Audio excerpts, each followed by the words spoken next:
बिस्मिल्लाहिर्रहमानिर्रहीम। अस्सलाम वालेकुम नाज़रीन, मैं आसमा शराजी। प्रोग्राम है फैसला आपका। कल वफाकी बजट माली साल जो आइंदा माली साल है उसका 2021-22 का जो है वो पेश किया जाएगा और आज इक्तिसादी सर्वे 22 और 23 का बजट पेश किया जाएगा और इक्तिसादी सर्वे जो है उसकी रिपोर्ट आज शाया की गई है और उसके ऊपर प्रेस कॉन्फ्रेंस भी हुई जिसमें कि ये बताया गया कि जो हमारी ग्रोथ रही है पिछले साल वो 6% है, जो कि बुरी नहीं है, बहुत अच्छी ग्रोथ है। लेकिन उसका हदफ जो मुकर्रर किया गया था वो 4.8% जो है वो मुकर्रर किया गया था और ये पाकिस्तान तहरीक इंसाफ की हुकूमत थी।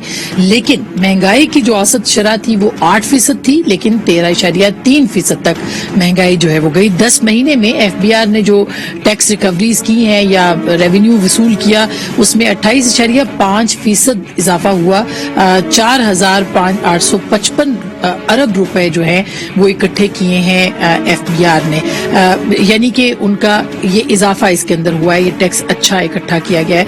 मजमूई सरमायाकारी का जो हदफ था वो 16.1% था, लेकिन ये पूरा नहीं हो सका था। तजारती खसारे का हदफ 28 अरब 43 करोड़ 60 लाख मुकर्रर था, लेकिन 11 माह में 43 अरब 33 करोड़ डॉलर से तजावुज कर गया।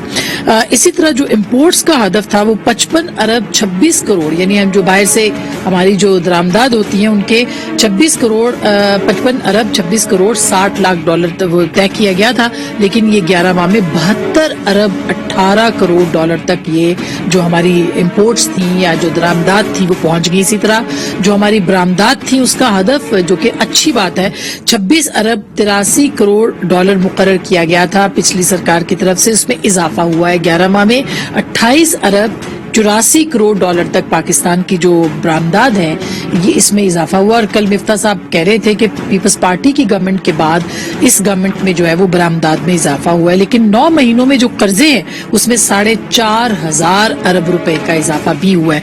तो कुछ अच्छी चीजें भी हुई हैं, लेकिन कुछ बहुत ऐसी चीजें भी हैं जिनमें बहुत ज्यादा इम्प्रूवमेंट की जरूरत है। महंगाई बेहद हुई और जाहिर है कि यही सबसे बड़ा एक प्रॉब्लम था जो कि पाकिस्तान तहरीक इंसाफ की सरकार को जिसका सामना था, और यही वो प्रॉब्लम है जो कि ये जो इत्तेहादी हुकूमत है इसको भी इसका सामना करना पड़ेगा। और दूसरा जो बजट आ रहा है ये बजट पाकिस्तान से ज्यादा IMF का बजट है और IMF का जो प्रोग्राम हमने शुरू किया था जो मुअत्तल है, जिसको बहाल करने के लिए कुछ शराइत पाकिस्तान को पूरा करनी है, उसमें बहुत अहम शराइत है। और आज तो ये भी पता चला है कि CPEC के हवाले से भी कुछ जो प्रोजेक्ट्स हैं उनको ओपन करने का मुतालबा IMF ने किया है, जो चाइना के साथ है। हो पाएगा वो नहीं हो पाएगा, चाइना के साथ पाकिस्तान के ताल्लुकात उसके खराब होंगे अच्छे होंगे, ये एक बहुत ही अहम सवाल होगा, हम अपने पैनलिस्ट के सामने रखेंगे। लेकिन IMF मुतालबात क्या कर रहा है, वो ये कह रहा है कि बिजली के टैरिफ में इजाफा किया जाए, जो कि इत्तेहादी हुकूमत ने तकरीबन फी यूनिट 7 रुपए 91 पैसे का इजाफा कर दिया है, 1 जुलाई से लागू भी होगा। पेट्रोलियम मसनूआत में सब्सिडी का मुकम्मल खात्मा, वो कह रहे हैं कि पेट्रोल के ऊपर जो पैसे हुकूमत अपनी जेब से दे रही है वो आपने खत्म करनी है, और अब तक 60 रुपए का इजाफा हो चुका है। कहा जा रहा है कि 9 से 10 रुपए जो है वो बढ़ने का इम्कान है। और इसी तरह जो टैक्स के अहदाफ हैं वो IMF ने जो मुकर्रर किए हैं वो 7,500 अरब रुपए हैं, जो कि पिछले साल ये हदफ 5,829 रुपए था, इस साल तकरीबन 1,400 अरब रुपए के इजाफी टैक्स उसको कहें। लेकिन कल कुछ शायद खान अब्बास साहब कह रहे थे कि इसको इजाफी नहीं कहना चाहिए, ये टैक्स की जो मद है उसके अंदर इजाफा होगा, बहरहाल ये इजाफी ही होगा 1,400 अरब रुपए का। इसी तरह से वो कहते हैं जी अपने अखराजात को कम करें, रैशनलाइज करें और बजट खसारे को जो है वो कम करें। और ये याद रहे कि PTI सरकार का जो सबसे बड़ा अलमिया रहा वो बजट खसारा जो था, यानी कि हम जितने का बजट बना रहे थे उससे कहीं ज्यादा हमने खर्च किया, वो था। इसको कैसे कंट्रोल किया जाएगा ये बहुत ही अहम होगा। नए टैक्स कौन से लगेंगे, सरकारी मुलाजमीन की जो तनख्वाहें हैं उनमें इजाफा हो पाएगा कि नहीं हो पाएगा, IMF की शराइत हम पूरी कर पाएंगे नहीं कर पाएंगे, ये बहुत सारे सवाल आते हैं जिनके ऊपर आज के इस प्रोग्राम ने खुसूसी तौर पे हमने बात करनी है। हमारे साथ मौजूद है जनाब डॉक्टर आबिद सुलेरी साहब, STPI के सरबराह हैं और माहिर मुआशियात भी हैं। बहुत बहुत शुक्रिया आपकी तशरीफ आवरी का। हमारे साथ जनाब यूसुफ नजर साहब किसी तारुफ के मोहताज नहीं है, अगेन पाकिस्तान की इकॉनमी के हवाले से लिखते भी हैं, आप इनको सुनते भी हैं। बहुत बहुत शुक्रिया यूसुफ, आप हमें ज्वाइन कर रहे हैं। हमारे साथ आमिर गौरी साहब हैं, एडिटर द न्यूज, पाकिस्तान के मायानाज सहाफी भी हैं और एक बड़े अखबार के न्यूज अखबार के एडिटर भी हैं और आप इनको भी सुनते रहते हैं। बहुत बहुत शुक्रिया आमिर साहब हमें ज्वाइन करने का। सबसे पहले डॉक्टर साहब आपसे ही शुरू करते हैं कि ये कल जो बजट होगा हम सुनना चाहते हैं, क्या उसमें कोई अच्छी चीज भी होगी या उसके बाद तो खैर महंगाई है, उसमें कोई अच्छी चीज हो सकती है? देखिए असमा, बजट पे बात करने से पहले आप देख लें कि इस वक्त पूरी दुनिया कहाँ पे जा रही है। और आपने 1-2 रोज पहले देखा होगा जो वर्ल्ड बैंक ने ग्लोबल इकोनॉमिक आउटलुक जो है वो दी है, जिसमें उन्होंने कहा है कि पूरी दुनिया की ग्रोथ जो है इस अगले साल में, बल्कि उससे भी अगले साल में वो नीचे जाएगी। उन्होंने ये कहा है कि एक रिसेशन का सामना जो है वो अब करना पड़ेगा और ये रिसेशन लंबी चलेगी। और उन्होंने वार्निंग दी है कि इसके साथ फूड क्राइसिस भी आएगा, स्पेशली उन ममालिक में जो कि ज़राअत में खुद कफील नहीं है। तो ये है वो एक ब्रॉडर पर्सपेक्टिव जिसके अंदर कल पाकिस्तान अपना बजट पेश करने जा रहा होगा। तो ये जो एक्सटर्नल थ्रेट हैं, स्पेशली यूक्रेन की वार की वजह से, वो अपनी जगह मौजूद हैं। पाकिस्तान में जाहिर है कि सियासी अदम इस्तेहकाम और जो पॉलिटिकल पोलराइजेशन है उसकी वजह से मसाइल जो हैं वो थोड़े से मजीद गंभीर हो जाते हैं। अब कल का जो बजट, जैसा कि आपने अपने वो जो 5 नुकात बयान किए IMF के, तो उसमें वो जो बिजली और गैस वगैरह का जो होता है वो तो चूंकि अब ओगरा और नेपरा की डोमेन है तो वो बजट में नहीं होगा एज सच। लेकिन असल चीज जो बजट में होगी वो IMF ये कह रहा है, और IMF ने 1 हफ्ता पहले अपना एक पेपर दिया है कि दुनिया, और पाकिस्तान को नहीं पूरी दुनिया के लिए, कि हुकूमतों को इस फाइनेंशियल क्राइसिस से, एनर्जी क्राइसिस से कैसे निपटना है। तो उन्होंने कहा है कि सिर्फ आप अपने जो बहुत जरूरी एक्सपेंडिचर है, तो लफ्ज जरूरी पे उनका एम्फोसिस है कि जो आपके बहुत इंपॉर्टेंट एक्सपेंडिचर्स हैं उन पे आप स्पेंड करें और स्पेंड करने के लिए अपना रेवेन्यू बढ़ाएं। अब पाकिस्तान के केस में इंपॉर्टेंट क्या बन जाता है? पाकिस्तान के केस में इंपॉर्टेंट है टारगेटेड सब्सिडीज। महंगाई जो है वो खत्म नहीं होगी, क्योंकि पूरी दुनिया में रिसेशन आएगी, पाकिस्तान में भी ग्रोथ रेट थोड़ा कम होगा। अब ऐसे में आपके वो जो लोअर इनकम अर्नर और लोअर मिडिल इनकम अर्नर, उनको कैसे प्रोटेक्ट करना है, इस पे IMF इजाजत दे रहा है और इस पे IMF एडवाइस कर रहा है।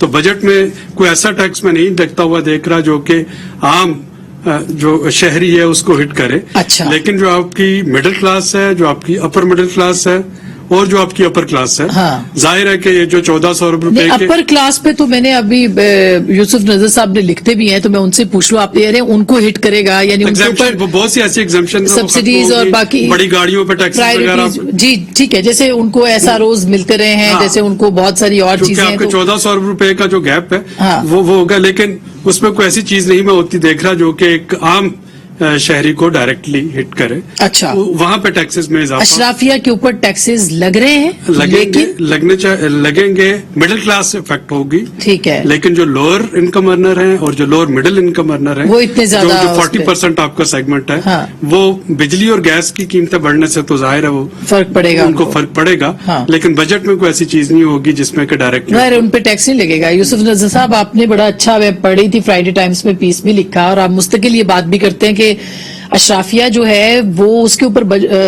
टैक्स नहीं लगता, यानी कि वो जो अमीर तबका है वो फायदे में है और जो गरीब है उसके ऊपर टैक्स लगता है।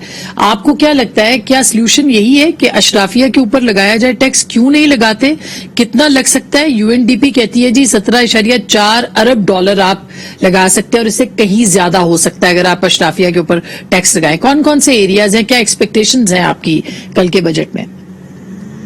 देखिए, बजट से पहले मैं 1 मिनट 2-3 बातें मैं करना चाहूंगा। पूरी जो ओवरऑल कॉन्टेक्स्ट है, और वो ये है कि पाकिस्तान में पिछले साल ही, मैं वर्ल्ड बैंक की रिपोर्ट के हवाले से कह रहा हूं कि पाकिस्तान में 78% आबादी जो है वो कहते हैं कि वो $5.5 अ डे से उसकी इनकम कम है। सादा अल्फाज में तकरीबन, और अब चूंकि महंगाई बढ़ गई है तो इससे यकीनन जो आबादी का वो प्रोपोर्शन जो है बढ़ जाएगा, तकरीबन 80% दे लें तो 80% लोग वो हैं जिनकी हाउस होल्ड जो इनकम है वो 1.5-2 लाख पर महीने से जो है उससे भी कम है। तो आप सोच लीजिए कि इस महंगाई के आलम में ये जब हम देखते हैं, लोग कहते हैं हम रेस्टोरेंट में गए, लोग भरे हुए थे, हम असल में बात करते हैं 15% की या 10% की। जो 80% लोग हैं वो बड़ी तंगी में उनका गुजारा हो रहा है। ठीक बात। दूसरी बात ये कि बैनुल-अक़वामी हालात की बात करना दुरुस्त है और बैनुल-अक़वामी क्राइसिस भी है, ये भी सही है, लेकिन इस बात पे जरा लोग कम बात करते हैं کہ انرجی کرائسس تو ساری دنیا کے لیے ہے، ترقی پذیر ممالک کے لیے بھی ہے، لیٹن امریکہ کے لیے بھی ہے، ایشیا کے لیے بھی ہے، اور افریقن کنٹریز کے لیے بھی ہے. آخر کیا وجوہات ہیں کہ پاکستان میں جو انفلیشن، جو شرح، جو انفلیشن ریٹ جو ہے وہ مہنگائی کی شرح جو ہے وہ دنیا میں کہ جو میجر جو کنٹریز ہیں اس میں 3rd یا 4th ہائیسٹ ہے. ٹھیک. تو جب ہم اپنی انکم کی بات کرتے ہیں تو وہ تو آمدنی جو فیکس آمدنی ہے وہ تو کافی کم ہے، لیکن مہنگائی جو ہے وہ پاکستان میں گلوبلی اگر آپ دیکھ لیں تو وہ بالکل آسمان پہ پہنچ رہی ہے. تو تیل کی قیمتیں تو بنگلہ دیش میں بھی متاثر ہوتا ہے، انڈیا بھی ہوتا ہے، ٹھیک ہے نا. جو ممالک سارا تیل امپورٹ کرتے ہیں وہ سب متاثر ہوتے ہیں. صحیح. آخر پاکستان میں اتنی، اور یہ آج کی بات نہیں ہے، ٹھیک، یہ 2008 میں بھی ایسے ہی تھا، اس سے کچھ سال پہلے ذرا بیچ میں کوئی تھوڑی بہتری آئی تھی، لیکن عام طور پہ جب ہمارا خاص طور پہ توانائی کا بحران ہوتا ہے تو ہم اس سے بہت زیادہ ولنریبل ہیں. ٹھیک بات ہے. اس بات کو مد نظر رکھتے ہوئے اس کی ایک بہت بڑی وجہ یہ ہے کہ پاکستان میں جو ٹیکسز کا نظام ہے اس میں 70%، تقریباً 70% جو ہے وہ کہتے ہیں سورس پہ ڈیڈکٹ کر لیا جاتا ہے، مطلب امپورٹ اسٹیج پہ یا سیلز ٹیکس وغیرہ مختلف پروڈکٹس میں. لیکن اس کا ایک بہت بڑا پورشن جو ہے سیلز ٹیکس، جو سب سے بڑا ہمارے یہاں ٹیکس ہے، جی ہاں، جو تقریباً پورے ٹیکسز کا کوئی 40% اس طرح سے ہے، اس کا سب سے بڑا جو کمپوننٹ ہے وہ پیٹرولیم کی مصنوعات ہے. بالکل. پیٹرول کی قیمتیں جاتی ہیں اوپر، ظاہر ہے، اور اس کی مصنوعات کے لیے پیسہ چاہیے، وہ پاکستان کے پاس ہے نہیں. جی یہ بتاؤں کہ یہ بہت کہا جا رہا ہے کہ آئی ایم ایف یہ انسسٹ کر رہی ہے، ہاں، لیکن آئی ایم ایف کی ایک کنٹری رپورٹ جو ہے وہ فیبرری میں، اسی سال فیبرری میں شائع ہوئی ہے. میں اس کا بڑا اسپیسیفک حوالہ دوں گا، صفحہ 18 پہ دیکھ لیں، ان کی ویب سائٹ پہ ہے. اچھا. اس میں انہوں نے یہ بھی کہا ہے کہ یہ جو کارپوریٹ سیکٹر کو جو ٹیکسز ایگزمپشنز جو ہیں اور جو جی ایس ٹی کی صورت میں جو دیے گئے ہیں، آئی ایم ایف کی رپورٹ بڑے واضح طور پہ کہتی ہے کہ اس کا 2/3 یعنی 2/3 جو ہے اس کو ایلیمینیٹ کر دینا چاہیے. اچھا. اور یہ کیا جا سکتا ہے بائی دی وے پاکستان کے اندر؟ دیکھیے آئی ایم ایف کی ہم ساری باتیں تو ہم اس کو مان لیتے ہیں، تو اس بات کا ذکر کیوں نہیں ہوتا؟ کیوں نہیں ہوتا؟ میں آپ کو اندر کی بات بتاؤں. جی. اور یہ بات مجھے براہ راست بھی پتا ہے، اس لیے کہ آئی ایم ایف کے لوگوں کو بھی، کافی لوگوں کو ہسٹوریکلی میرا براہ راست واسطہ رہا ہے، میں جانتا ہوں. ٹھیک. اور دوسرا سورس جو ہے میرا وہ پاکستان میں جو بیوروکریسی کے بڑے سینئر بیوروکریٹس، ان میں وہ لوگ بھی شامل ہیں جو سیکٹری فائنانس بھی رہے ہیں. صحیح. یہ دونوں سورسز یہ کہتے ہیں کہ جب بھی بات ہوتی ہے تو اصل میں پاکستان کی حکومتیں جب مراعات یافتہ طبقے کی بات آتی ہے تو اس پہ کہتی ہیں آئی ایم ایف سے کہ اس کو ذرا چھوڑ دیں، ہم دوسرے جو انڈائریکٹ ٹیکسز ان کو بڑھا دیں گے. تو آئی ایم ایف کا مدعا تو یہ ہوتا ہے کہ ٹھیک ہے، اگر آپ اپنا فسکل ڈیفیسٹ ایک خاص جو ہے پرسنٹیج میں اس کے اندر کنٹرول کر لیں گے، تو آئی ایم ایف پھر کہہ دیا اچھا ٹھیک ہے، پھر آپ اس طرح سے کرنا چاہتے ہیں تو آپ اس طرح سے کر لیں. صحیح ہے. صحیح ہے. آئی ایم ایف ہرگز یہ نہیں کہتی کہ آپ جو ہیں وہ سارا ٹیکسز جو ہے انڈائریکٹ ٹیکسز لیں اور غریبوں سے ہی لیں. ٹھیک بات ہے. تو وہ میں ایک چیز یوسف صاحب، ایک مجھے کلیئرٹی دے دیں کہ کتنے % جو ہے وہ یہ سب چیز ہے جس کے اوپر اگر ٹیکس لگتا ہے تو پیٹرول کی قیمتوں کا لوگوں کے اوپر، عوام کے اوپر اثر کم ہو سکتا ہے، ان کی جو قیمت ہے اس کا. جی. اس کی بات دراصل یہ ہے کہ ہمیں لوگوں کی آمدنی بڑھانے کی ضرورت ہے. یقیناً دیکھیے نا، میں ریئلسٹک بات کر رہا ہوں. پیٹرول کے پرائسز میں، انٹرنیشنل پرائسز میں پچھلے سال کے آخر سے لے کے اب تک تقریباً 50% سے زیادہ اضافہ ہوا ہے. ٹھیک. تو یہ تو ناممکن ہے کہ ہم اس سے متاثر نہ ہوں، ساری دنیا متاثر ہو رہی ہے. ٹھیک ہے. میں یہ کہہ رہا ہوں کہ کس حد تک متاثر ہونا چاہیے اور کس حد تک جو ہے اس کا بوجھ جو ہے وہ ریاست کو اور ان اشرافیہ کو اٹھانا چاہیے. آپ کو چھوٹی سی مثال دوں میں. جی. پچھلے سال عمران خان صاحب کی حکومت تھی اور اس سے پہلے بھی کوئی اچھا حال نہیں رہا ہے، پورے پنجاب سے ایگریکلچرل انکم ٹیکس میں صرف 2.5 ارب روپے جو ہے کلیکٹ ہوئے. اچھا. جو ان کے پورے بجٹ میں نہ ہونے کے برابر ہے. اور پوٹینشیل کتنا ہے سر؟ پوٹینشیل کتنا ہے ایگریکلچر کے ٹیکس کا؟ پوٹینشیل ٹیکس جو ہے میں سمجھتا ہوں کہ ایگریکلچر جو ہے آپ کی جو پوری قومی پیداوار جو ہے اس کا تقریباً 19 یا 20% ہے. ٹھیک. تو اگر آپ کی قومی پیداوار جو ہے $380 بلین ہے جو ابھی اکنامک سروے میں آج بتائی گئی ہے جی، اگر آپ اس کا تقریباً جو ہے آپ اگر 20% لگا لیں ٹھیک، تو یہ تقریباً جو ہے $76 بلین بنتا ہے. دیکھیے ذرا، اگر یہ آمدنی ہے ایگریکلچر سے، ٹھیک ہے بات نا؟ ہے. اگر آپ اس کا چلیں آپ انکم ٹیکس 20% نہ لیں، اچھا، اب یوسف صاحب بالکل صحیح کہہ رہے ہیں. ایک منٹ یہ آپ کو فگر دے دوں. جی اگر آپ ایگریکلچر انکم کا 10% بھی لے لیں آپ ٹیکس تو یہ $7 بلین سے زیادہ بنتا ہے. ایسا ہی ہے. اچھا اب دیکھیے، اب تو آپ نے تو اتنی سی دیر میں اب لکھا بھی، آپ نے بول بھی رہے ہیں، آپ نے تو کہہ دیا، لکھ دیا، لیکن حکومتیں اگر ایسا کریں گی تو اس کا فائدہ ہوگا. وہ نہیں کر رہی عامر غوری صاحب، وہ اس لیے نہیں کر رہی. اگر آپ ایک منٹ مجھے دے دیں. جی دیکھیے ٹیکسز کی جو ریفارم کی اسٹڈی ہے وہ پوری دنیا میں آپ اس کی پڑھ لیں. میں نے تو کافی اس کو اسٹڈی بھی کیا ہے، براہ راست میرا واسطہ بھی رہا ہے. سب سے بڑی شرط جو پری کنڈیشن ہے وہ یہ ہے کہ حکومت کی اعلیٰ ترین سطح پہ جو لوگ ہیں، جو سب سے پاورفل لوگ ہیں، پاکستان کے کیس میں یہ سول اور ملٹری دونوں کام شامل ہیں، ان کو یہ احساس ہونا چاہیے کہ اگر ہم شارٹ ٹرم میں قربانی نہیں دیں گے تو پھر وہ ریاست کا جو مستقبل ہے وہ اس کو خطرے میں ڈال رہے ہیں. لیکن اگر ان کو یہ ریئلائزیشن ہو جائے، ٹھیک بات ہے، تو وہ کچھ کریں گے. بدقسمتی سے پاکستان میں یہ ریئلائزیشن ابھی میں نے یہ پوچھنا ہے کہ کل کی ایکسپیکٹیشن، یہ ڈاکٹر صاحب سے پوچھوں گی، ایگریکلچر کے اوپر بھی ٹیکس آپ سے پوچھوں گی، لیکن عامر غوری صاحب اب آپ نے سن لیا یوسف نظر صاحب جو کہ کہہ رہے ہیں کہ اگر آپ صرف ایگریکلچر پہ لگا دیں پوٹینشیل ٹیکس جو ہے وہ $7 بلین، ایسا ہی ہے نا سر؟ 70 ارب روپے بنتا ہے، یہ ڈالر بنتا ہے یا ارب، ایسا ہی ہے نا سر؟ ڈالر. تو ہاں جی تو عامر صاحب ابھی تو آپ کی مہنگائی شروع ہونی ہے اور پولیٹیکل کرائسس جو ہے پہلے ہی خان صاحب کل بھی کہہ رہے تھے کہ بس میں اب اس تاریخ کا سب سے بڑا جو ہے اجتماع کروں گا اسلام آباد کے اندر. تو پولیٹیکل انسٹیبلٹی جو ہے اس کو آپ کیسے فورسی کرتے ہیں آفٹر دس بجٹ؟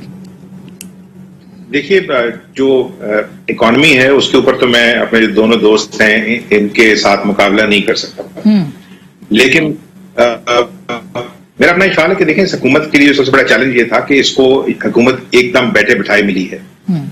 یہ جو کوشش کر رہے تھے وہ کسی طور پہ کامیاب نہ ہوتی اگر پاکستان کے حالات جو ہیں سیاسی وہ ایک دم تبدیل نہ ہوتے. ان کی بدقسمتی یہ ہے کہ یہ بجٹ جو ہے سیزن اس سے چند ہفتے پہلے ان کو حکومت ملی ہے. تو ان کی جو کلیم ہے کہ ہماری جو اکنامک ٹیم ہے وہ دوسری پولیٹیکل پارٹی سے اسٹرانگ ہے، it is not seriously being tested. جہاں تک یہ چیز ہے نا، یہ کہنا کہ پچھلے والے یہ چھوڑ گئے تھے اور ہمارے ساتھ یہ ہوا اور ہم اگر ہوتے تو یہ کر دیتے، یہ چیزیں تو ہم جو جب سے مجھے یاد ہے کہ ان چیزوں کی سمجھ آنی شروع ہوئی ہے ہم یہ مسلسل سن رہے ہیں. خزانہ ہمیشہ خالی ملتا ہے، حکومت کو وہ بھرنے کی کوشش کرتی ہے، پھر اگلے وہ کھا جاتے ہیں، یہ ساری چیزیں.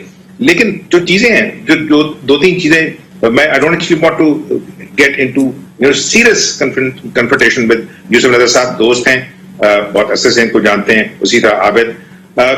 ان کے ساتھ دیکھیں یہ جو باتیں ہیں نا اشرافیہ، آپ مجھے اب میں دونوں دوستوں سے پوچھوں گا کہ ہم جو اشرافیہ جس کو ہم سمجھتے ہیں جو پریویلیج کلاس ہے اس کی پرسنٹیج کیا ہے پاکستان کے اندر آبادی کے لحاظ سے. جب ہم یہ بار بار یہ کہہ رہے ہیں مسلسل کہ 60% لوگ جو ہیں پاکستان کے وہ اب ایک طرح کی یوتھ ریلیٹڈ ہیں، جوان ہیں، اس کا مطلب ہے کہ بہت سارے لوگ جو ہیں وہ تو ابھی ٹیکس نیٹ میں آئے ہی نہیں ہیں، اور اگر آئے ہوں گے تو شاید چند 100 یا چند ہزار ٹیکس جو ہے وہ کنٹریبیوٹ کر سکتے ہیں. میرے اپنے انڈرسٹینڈنگ میں، ہو سکتا ہے میں بالکل غلط ہوں، یوسف نظر صاحب جو ہیں وہ انگلینڈ میں رہتے ہیں، بتائیں گے وہاں سے. تو دیکھیں ٹیکسز جو ہے نا وہ سارا خسارہ کور نہیں کرتے. ملک کی جو اکانومی ہے اگر اس کے اندر یہ سارے لوگ گینفلی امپلائڈ نہ ہوں، جو امپلائمنٹ کے ریٹ ہیں ہمارے ساتھ وہ ساروں کو پتا ہے، جو امپلائمنٹ کا حال ہے اور جو امپلائمنٹ جس طرح کی ہے اس کا بھی ہمیں پتا ہے. انہوں نے خود پہلے کہہ دیا کہ اگر فرض کیا 80% کی آبادی جو ہے وہ تو اس قابل ہی نہیں ہے کہ ٹیکس دے سکے، تو پھر ہم کیا باتیں کر رہے ہیں.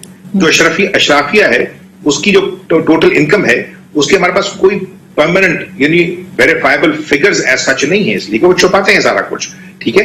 جب وہ یہ میں یوسف صاحب سے پوچھوں گی بالکل کہ وہ آپ بالکل صحیح کہہ رہے ہیں کہ اشرافیہ کی تعداد کیا ہے جس سے ہم نہیں لے رہے, لیکن ایک اور چیز آسما یہ بھی پوچھ رہے ہیں. ہاں لیکن جو پاکستان کی بڑی مارکیٹس ہیں ان کے اندر ہم نے جب سروے کرنے کی کوشش کی تو پتہ لگتا ہے کہ جو بڑے بزنسز ہیں ہمارے ہاں, بڑے بزنسز ایز سچ وہ نہیں ہے کہ ہم کو بحری جہاز بنا رہے ہیں, ہوائی جہاز بنا رہے ہیں. ہمارے یہاں بڑے بزنسز بھی جو ہیں وہ ٹیکنیکلی یا وہ ایگریکلچر سے ریلیٹڈ ہیں یا ایگریکلچر ڈیریویٹو سے ریلیٹڈ ہیں. ٹیکسٹائل اور چاول کے علاوہ تو ہم کچھ بیچتے نہیں. وہ تھوڑے بہت پھل بیچتے ہوں گے, وہ بھی بیچارے اتنے نہیں بکتے. یعنی ہمارے پاس بیچنے کے لیے ہے نہیں. اور جو سب سے بڑی انڈسٹری ہے ہماری ٹیکسٹائل, اس کے لیے کاٹن آپ امپورٹ کر رہے ہیں, تو جو امپورٹ کر رہے ہیں اس کو پھر جو ایکسپورٹ کریں گے اس کی پرائسز بھی نکال لیں. چاول جو ہے وہ کتنا ہے, کون خریدتا ہے. دیکھیں ہمارے پاس بیچنے کے لیے کچھ نہیں ہے. جو اکانومی ہے, اگر انڈسٹری جو ہے وہ اس طرح مطلب سارے لوگوں کو امپلائی نہیں کرے گی یا بہت سارے لوگوں کو امپلائی نہیں کرے گی, اور وہ ٹیکس ایک چیز ہے. دیکھیں یہ جب تک اس ملک کے اندر امپورٹ اور ایکسپورٹ کا جو بیلنس ہے وہ کریٹ نہیں ہوگا. صحیح بات ہے. ابھی سب سے بڑا پرابلم ہی یہ ہے کہ آپ کا جو جی آپ کمپلیٹ کر لیں, پھر میں بریک پہ جاؤں گی. جی عامر صاحب دیکھیں نا, اور پھر سب سے بڑا دیکھیں ایک ملک جو ہے اس کو سب سے بڑی مصیبت یہ ہے کہ اس کے پاس انرجی پیدا کرنے کے ریسورسز اپنے نہیں ہیں, اور جو کموڈیٹیز کو منگوانی پڑتی ہیں جس طرح پیٹرولیم پرائسز ہیں وہی کمر توڑ کے رکھ دیتی ہے. ٹھیک ہے, جو سرکولر ڈیٹ ہے وہی کمر توڑ کے رکھ دیتا ہے. ہم وہ پیسے پے نہیں کر سکتے, تو پھر یہ جو باتیں یہ میننگ لیس رہ جاتی ہیں کہ ہمارے پاس کیا ہے اور کیا نہیں ہے. بالکل صحیح ہے. اب میں جو آپ کی بات سے سمجھی ہوں, ایک تو ظاہر ہے کہ یوتھ ہمارے پاس جو ہے وہ 60% ہے, لیکن ہم ہیومن ریسورس جس سے کہ ہم ارن کر سکتے ہیں اس کو ہم کیوں نہیں کر رہے, یہ بھی ایک اہم سوال ہے. اور اس کے ساتھ بریک لوں گی, بریک کے بعد پوچھیں گے کہ پاکستان کا کتنے % اشرافیہ ہے جس کے اوپر ٹیکس لگنا چاہیے, کون کون سے ایریاز ہیں جن پہ ٹیکس لگ کے تو ایک اچھا بجٹ جو ہے وہ آ سکتا ہے. اور پھر اس کے بعد یہ جو بجٹ کل آ رہا ہے, پاکستان کی جو اس وقت اتحادی حکومت ہے وہ کس قسم کے کرائسس کا شکار ہو سکتی ہے. بریک کے بعد سے بات کریں گے.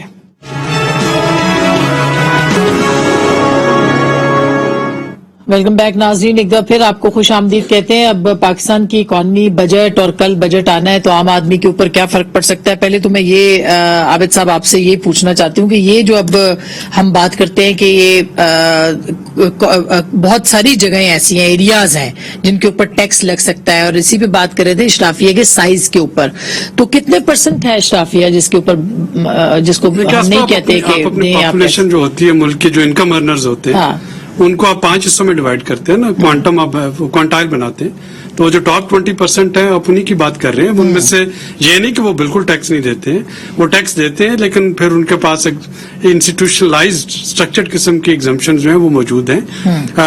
یوسف صاحب نے پچھلے سیگمنٹ میں جو بات کی تھی جی ایس ٹی ایگزمپشنز کی, تو اگر آپ کو یاد ہو کہ وہ جو منی بجٹ پی ٹی آئی کا آیا تھا وہ جی ایس ٹی ایگزمپشن ہی ختم کی گئی تھی جب وہ موٹی موٹی کتابیں ایک دوسرے ٹیکس ختم کیا تھا. تو وہ جی ایس ٹی کی جو ایگزمپشن تھی وہ ساری کی ساری آئی ایم ایف کے کہنے پہ وہ اس وقت ختم کی گئی تھی, جس پہ کہ وہ کچھ چھوٹ دی گئی تھی ٹیکس کی وہ ختم کی گئی تھی.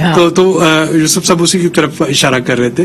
زراعت پہ جو بات آپ نے انہوں نے بات کی, زراعت پہ میں صرف یہ کہنا چاہوں گا کہ جب تک آپ کی اکانومی ڈاکومنٹ نہیں ہوتی ہے تب تک زرعی ٹیکس جو ہے وہ امپلیمنٹیبل نہیں ہے. یعنی میرے پاس اگر 4 ایکڑ ہے 10 ایکڑ ہے, جب تک وہ ڈاکومنٹڈ نہیں ہے کہ میں سیڈ جو ہے وہ کتنے کا لیا ہے, میں نے فرٹیلائزر کتنے کی لی ہے, میں نے پانی اس میں کتنا پیسٹیسائڈ وغیرہ, پھر اس کو بیچ کے پروفٹ کیا آیا ہے, تب تک اگر آپ فلیٹ ریٹ پہ جب بھی لگائیں گے فلیٹ ریٹ. اچھا لیکن بالکل صحیح ہے, وہ اس کا مطلب ہے کہ ڈاکومنٹڈ نہیں ہے اس لیے اس کے اوپر نہیں لگ سکتا. اور یہی وجہ ہے کہ ہر دور میں اس پہ بحث ہوتی ہے کہ زرعی ٹیکس لگنا چاہیے, لیکن زرعی ٹیکس لگانے کے لیے وہ جو باقی کی ساری کنڈوسیو انوائرمنٹ ہے جب تک وہ نہیں ہے تو پریگمیٹکلی اسپیکنگ میں نہیں سمجھتا کہ کل والے بجٹ میں یا آئندہ آنے والے ابھی مزید کئی برسوں میں آپ ایگریکلچر ٹیکس جو ہے اس کو امپلیمنٹ کر سکتے ہیں. کوئکلی مجھے یہ بھی بتا دیں کہ آئی ایم ایف آپ کو جو تنخواہوں میں اضافہ ہے سرکاری ملازمین کا اس کے اوپر بھی روک رہے ہیں 10 سے 15%. آئی ایم ایف آپ کو کوئی اسپیسیفک چیز نہیں کہتا. آئی ایم ایف کہتا ہے جو آپ کی آمدنی ہے اس کے مطابق اخراجات کریں, اور ان اخراجات میں بھی جو آپ پرائرٹائز کر لیں کہ کون سے آپ کے لیے بہت امپورٹنٹ ہے. آپ کہتے ہیں میں نے سبسڈی دینی ہے گیس پہ اور بجلی پہ لائف لائن کنزیومر کو, تو وہ آپ کا پرائرٹی نمبر 1 ہے. آپ کہتے ہیں کہ میں نے بسپ کی جو ہے ایلوکیشن بڑھانی ہے टारगेटेड सब्सिडी देनी है, वो आपकी प्रायोरिटी नंबर 2 है। ठीक। तो IMF के साथ जब भी बजट बनाया जाता है तो बेसिकली रिवर्स इंजीनियरिंग होती है। आपको बता दिया जाता है कि आपका फिस्कल डेफिसिट यानी आमदनी और अखराजात में जो तवाज़न है, अदम तवाज़न, वो इतना रहना चाहिए। सही है। तो उसके बाद आप रिवर्स इंजीनियरिंग करनी शुरू कर दें, आमदनी आप बढ़ा के दिखाते हैं, खर्चे कम करके दिखाते हैं, तो फिर वो उसके ऊपर वो ज़ाहिर है जो एक्सेप्टेबल है उसको बनाते हैं ताकि वो कहते हैं जनरेट करे फंड, फिर ज़िमनी बजट आते हैं। ठीक बात है। अच्छा यूसुफ साहब, अब मुझे ये बताइए कि जो आपके यहाँ इकोनॉमी है, पैरेलल इकोनॉमी की भी हम बात करते हैं, बहुत सारे ऐसे इदारे हैं जिनके यहाँ जो कि बाकायदा जो इकोनॉमी रन भी करते हैं, तो उनको भी टैक्स नेट में लाया जा सकता है, प्रॉपर्टी टैक्स के अंदर भी इजाफा किया जा सकता है, क्या क्या और पैसा कैसे हासिल किया जा सकता है, रकम? हाँ, नहीं, ये जो टैक्स एग्जम्पशंस की बात हो रही है, मुझे थोड़ी सी इसमें क्लैरिफिकेशन देनी थी। आज जो इकोनॉमिक सर्वे जो है जारी हुआ है, उसी में एक टैक्स एक्सपेंडिचर रिपोर्ट के नाम से डॉक्यूमेंट है, और उसमें ये इतराफ किया गया है इस बात का कि उसको टेक्निकल जबान में टैक्स एक्सपेंडिचर कहते हैं, लेकिन आमतौर पे टैक्स एग्जम्पशन जो सब्सिडीज जो हैं कॉर्पोरेट सेक्टर को और ये जो दूसरी तमाम जो बिजनेस क्लास है, उसमें गवर्नमेंट ऑफ पाकिस्तान खुद जो लेटेस्ट डॉक्यूमेंट्स हैं उसके मुताबिक ये खुद एतराफ कर रही है कि 1.7 ट्रिलियन रुपीज जो हैं वो टैक्सेस जो हैं किए जा सकते हैं, लेकिन नहीं किए गए हैं बिकॉज वो मुख्तलिफ सूरतों से एग्जम्प्ट हैं, जिसमें सेल्स टैक्स भी शामिल है। ये आज ही की मतलब ये इकोनॉमिक सर्वे ऑफ पाकिस्तान का डॉक्यूमेंट। दूसरी बात यह है कि ये कहना है कि एग्रीकल्चर के डॉक्यूमेंटेशन नहीं है, मेरे ख्याल से ये, मैं इससे शदीद इख्तिलाफ करता हूँ, ये बात बिल्कुल गलत है। मिसाल के तौर पे हफीज पाशा साहब की UNDP की रिपोर्ट है, उसमें कहा गया है कि तकरीबन 92,000 एग्रीकल्चरल लैंडलॉर्ड ऐसे हैं जिनकी एवरेज होल्डिंग जो है 400 एकड़ से ज्यादा है। तो जाहिर बात है हफीज पाशा साहब ने कोई फिगर इन्वेंट तो नहीं की ना, और कोई यूनाइटेड नेशंस ने ऐसी छाप दिया। तो और जब पंजाब में 2.5 अरब रुपए एग्रीकल्चर इनकम टैक्स कलेक्ट हुआ है, तो इसका मतलब यकीनन उनके पास डेटा तो है, कलेक्शन कम हुआ है। दूसरी बात, ये कहना है कि हमारा गरीब मुल्क है और पॉपुलेशन है, देखिए बात दरअसल ये कि बात गलत फहमी पे मबनी है। हर जगह डेवलपिंग कंट्रीज में कॉन्सेंट्रेशन ऑफ वेल्थ है, 80-20 की बात है। 20% जो लोग हैं वो they have the bulk of the income, वरना ऐसा क्यों होगा कि पाकिस्तान का एक बहुत बड़ा प्रॉपर्टी टाइकून जो है वो यूके में 190 मिलियन पाउंड का जुर्माना देना अफोर्ड कर सकता है। जी जी, मलिक रियाज साहब की अब बात कर रहे हैं। जी जी बिल्कुल। तो जब ऐसे लोग भी हैं, जो ये न्यूज़ी की लास्ट ईयर की रिपोर्ट है कि पाकिस्तान ही जो है दुबई में इनकी जो प्रॉपर्टीज जो हैं उनका एस्टिमेट जो है वो तकरीबन 2 ट्रिलियन रुपीज है। ठीक है। तो ये कहना है कि हम टैक्स नहीं कलेक्ट सकते, ये बात सरासर गलत है। मैं इससे शदीद इख्तिलाफ करता हूं। अच्छा, तो किया जा सकता है, बहुत सारी स्टडीज हैं और ये कोई ऐसी बात नहीं कि कोई फिक्शन है। मैं आपको एक और बात बताऊं जी, जो डेवलपिंग कंट्रीज में उनका टैक्स टू GDP रेशियो जो है तकरीबन, मैं अमीर मुल्कों की बात नहीं कर रहा, मैं बात कर रहा हूं एवरेज, ठीक, वो 15 to 20% है एवरेज। ठीक है। हमारा जो है 9% है। ठीक है। It is one of the lowest in the world. अच्छा, सबसे कम है दुनिया में। दुनिया की कम तरीके से है। तो जी। हमारा जो मसला ये है वो ये नहीं है कि टैक्स देने की गुंजाइश नहीं है, हमारा मसला ये है टैक्सेस का बर्डन जो है। अच्छा, वो हम जो है सिर्फ गरीबों पे डालते हैं। अच्छा, अब आमिर साहब बिल्कुल, वो इसलिए कि देखिए वो इसलिए डालते हैं कि ज्यादातर जो 70% जो टैक्सेस हैं वो इनडायरेक्ट टैक्सेस हैं। ठीक बात है। इसका मतलब ये है कि देखिए पाकिस्तान में ये ट्रेडिंग क्लास जो है ना, जो होलसेल रिटेल ट्रेड वगैरह करते हैं, ये कौन कहता है कि डॉक्यूमेंटेशन नहीं है? ये लेकिन इस बार तो टैक्स अच्छा लिया यूसुफ साहब, इस दफा तो टैक्स अच्छा आया है ना पाकिस्तान की, पिछले मतलब PTI की सरकार ने टैक्स आया ज्यादा, वो इसलिए अच्छा आया है कि हमारी इंपोर्ट्स बढ़ी हैं और पेट्रोलियम की जो मसनूआत है उसमें उसी के ऊपर उसी की वजह से। अच्छा आमिर साहब, मैं क्विकली, यूसुफ साहब मैं आगे भी बात करूंगी इसके ऊपर, लेकिन आमिर साहब अब मुझे ये बताइए, ये टैक्स, ये सूरत हाल तो नहीं बदलने वाली, और जाहिर है 1 साल की हुकूमत है, इनको इलेक्शन में जाना है, ये समझिए कि आप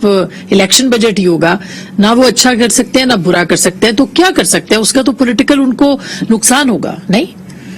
देखें, एक छोटा इस तरफ एक फिक्रा कि जो बात टैक्स एग्जाम्पशन की हो रही है उसके साथ टैक्स अवॉइडेंस है और टैक्स इवेजन है, लेकिन दूसरी तरफ रियासत का जो फेलियर है टैक्स की जो है कलेक्शन, वो एक बहुत बड़ा इशू है।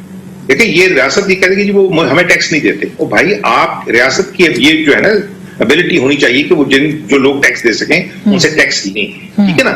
एग्जाम्पशन देनी किसको, ये लंबा सब्जेक्ट है। जो आपने सवाल पूछा है, मेरा नहीं ख्याल कि ये एक साल तक जो है ये बैठे रहेंगे।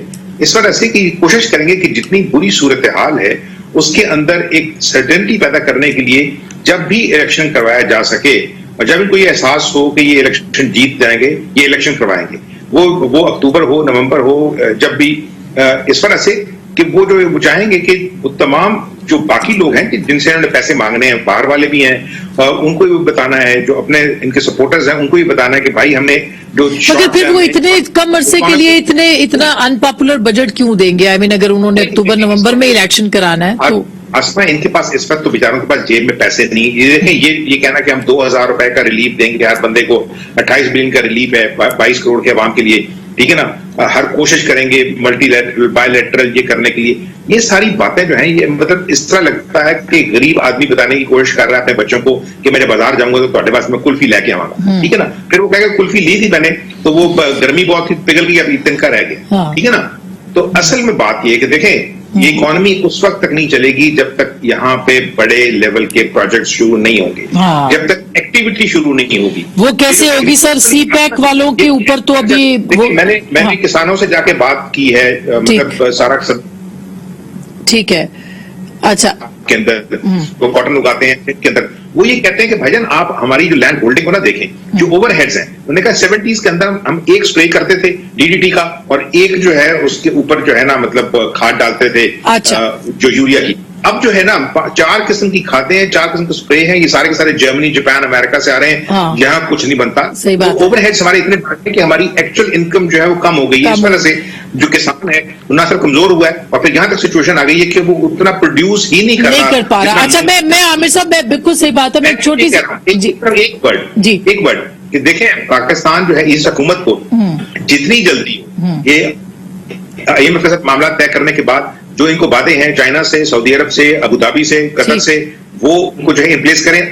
और मेरा ये ख्याल है कि सीपैक जैसे जो प्रोजेक्ट हैं जिनको रोका गया था, जिनको स्लो किया गया था, those projects need to be rolling again। लेकिन उसके ऊपर अभी सीपैक खोलने की बात कर रहे हैं ना IMF, तो उसमें भी मैंने आखिर में बात करनी है, मगर अब टाइम कम रह जाएगा, मैं आपसे भी बात कर लूंगी, बाकियों से भी, लेकिन छोटी सी ब्रेक है, कहीं जाइएगा मत, उसके बाद पूछेंगे हम IMF के मुतालबात पूरे कर लेंगे, पैसे आ जाएंगे तो क्या हो सकता है, ब्रेक के बाद।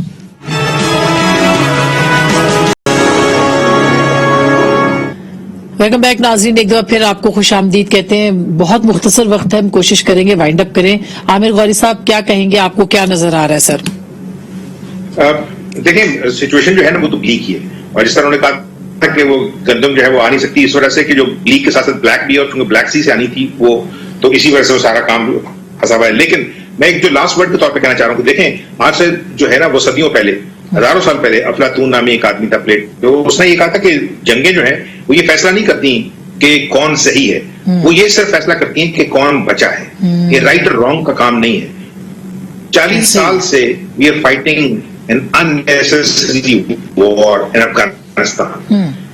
हमारे लोग मर रहे हैं, 80,000 लोग मर गए। हम इंडिया के साथ तो नहीं लड़ रहे, हम डायरेक्टली तो लड़ रहे, हम ईरान से तो नहीं लड़ रहे, हम किसके खिलाफ लड़ रहे हैं? ये रिसोर्सेज जो इस्तेमाल हो रहे हैं स्टेट के, देखिए इस जंग को बंद करने की जरूरत है, और फिर ये सोचने की जरूरत है जो रैशनलाइजेशन है कि क्या अगर फर्ज किया हमारे जो बड़े लोग हैं जो जाके इंटरनेशनल कॉन्फ्रेंसेस में बोलते हैं कि war is not an option with India, तो अगर वॉर ऑप्शन नहीं है तो we need to think meaningfully, you know, and मतलब एक जाहिर है पूरी दुनिया हिंदुस्तान के साथ तजारत कर रही है, और हम भी नहीं लड़ना अफोर्ड कर सकते, वो भी नहीं कर सकते, मतलब जी बिल्कुल बिल्कुल बिल्कुल सही बात। चाइना और इंडिया की मिसाल ले लें, चाइना और इंडिया की मिसाल ले लें, मतलब 120 बिलियन के करीब जो है वो टू वे ट्रेड है। ऐसा ही है, ऐसा ही है, तो हमें भी फायदा हो सकता है। जी आबिद साहब, आपका क्या कहना है सर? देखिए, मेरा ख्याल है अगले बजट, ये गंदम का ही बता दें हमें कि ये इसका भी क्राइसिस आने वाला है। देखिए, गंदम पे मुझे जो पंजाब में रहा इतना अरसा